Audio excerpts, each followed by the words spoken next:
আমরা মুমিন বান্দা বান্দীদের জন্য 1 নম্বর ফরজ ইবাদত হচ্ছে পৃথিবীতে নামাজ। নামাজ পড়তেই হবে আপনাকে, যে হালতে থাকেন আপনাকে নামাজ পড়তে হবে। তো নামাজ পড়লে কি লাভটা কি আল্লাহর নাকি? লাভ আমাদের নিজেরই।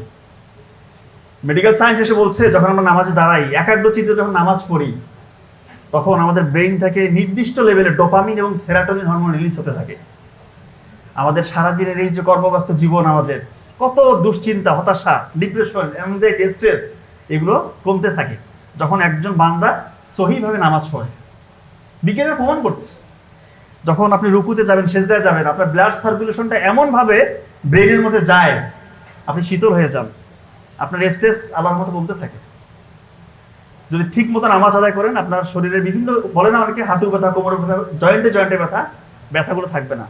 বিভিন্ন রকমের আর্থ্রাইটিক পেইন থেকে আপনাকে রিলিফ পাবেন আপনি ইনশাআল্লাহ। হার্টের যে সিস্টোলিক ডায়াস্টোলিক ব্লাড প্রেশার আছে, এটা কন্ট্রোলে থাকবে।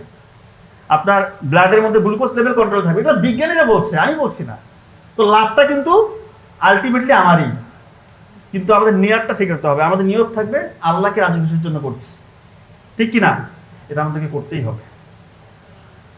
তো অনেকে বলে যে স্যার নামাজে দাঁড়াই, মনোযোগ আসে না, দুশ্চিন্তা, যত রকমের চিন্তা এসে নামাজের সময় এসে চেপে ধরে।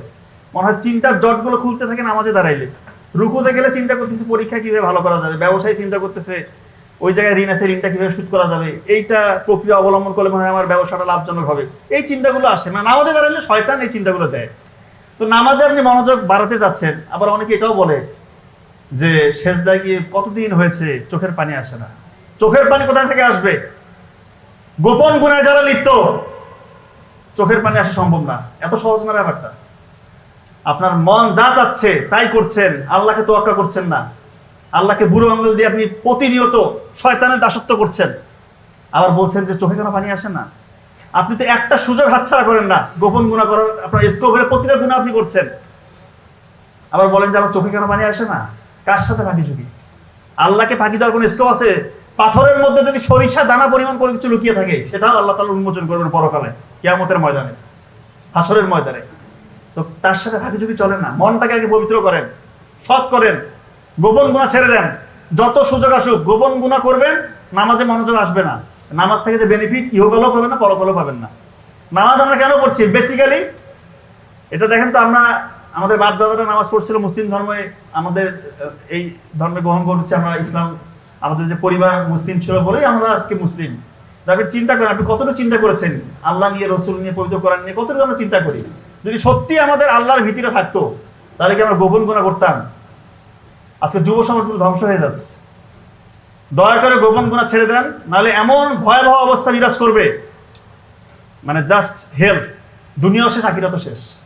আল্লাহকে যদি হারান, এর থেকে বড় লস আর আমাদের জন্য কোনো কিছু হতে পারে? সব থেকে বিগেস্ট লস। আল্লাহর সাথে আমার সম্পর্ক নাই, তাহলে কার সাথে আমার সম্পর্ক? আমাদেরকে বলে যে কতদিন হয়েছে গোপন ভাবে লিপ্ত, ছাড়তে পারছি না, অসহায়, ব্রেইন কাজ করে না, চুল পড়ে যাচ্ছে, চেহারায় উজ্জ্বলতা নাই, নুরানি ভাবটা নাই, নামাজে গেলে মনোযোগ নাই, আর্থিক অসচ্ছলতা, চাকরি করলে চাকরিতে মনোযোগ নেই, লেখাপড়া করছি কোনো কিছু মনে থাকে না, কালকে এসে পড়লাম, আজকে পরীক্ষা পড়া ভুলে যাচ্ছি, পরিবারগুলো টিকছে না, সার্বিকভাবে loss loss loss, huge loss, সাময়িক এই মনের খ্যাস মেটানোর জন্য। দয়া করে এগুলো ছেড়ে দেন, গোপন ইবাদত করেন, আল্লাহ তাআলা রাজি খুশি হয়ে যাবে ইনশাআল্লাহ। কথা কি বুঝতে পারছেন আমার? গোপন ইবাদতের খুবই প্রয়োজন আছে। আল্লাহকে যদি চান, গোপন ইবাদত করতে হবে। তো অনেকে বলে যে কিভাবে গোপন গুনাহটা ছাড়বো? চোখের হেফাজত করতে হবে। 1 নাম্বার, চোখ দিয়ে খারাপ কিছু দেখা যাবে না, অন্তর দিয়ে খারাপ কোনো কিছু কল্পনা করা যাবে না। তো অনেকে বলে এরকম যে একবার তো দেখার হুকুমাত দেওয়াই আছে, দ্বিতীয়বার না দেখলেই তো হলো। তো একবার এমন ভাবে দেখে অপলক দৃষ্টিতে, দৃষ্টি আর নামে না, এইভাবে দেখতে বলছে। আল্লাহর সাথে ফাজলামি চলবে না। ভুলে যদি একবার কোনো ভাবে যদি আমি যেটা আমার অপোজিট সেক্সের প্রতি যদি চোখ পড়ে যায়, চোখটা নামাতে হবে। কথা কি বোঝা যাচ্ছে? ক্লিয়ার? দৃষ্টি অবলম্বন করতে হবে, এটা খুব জরুরি। আল্লাহর সাথে ফাজলামি চলে না। এটা আপনার অন্তরে কি চলছে আপনার থেকে বেশি ভালো যে জানেন, তিনি আমার আল্লাহ।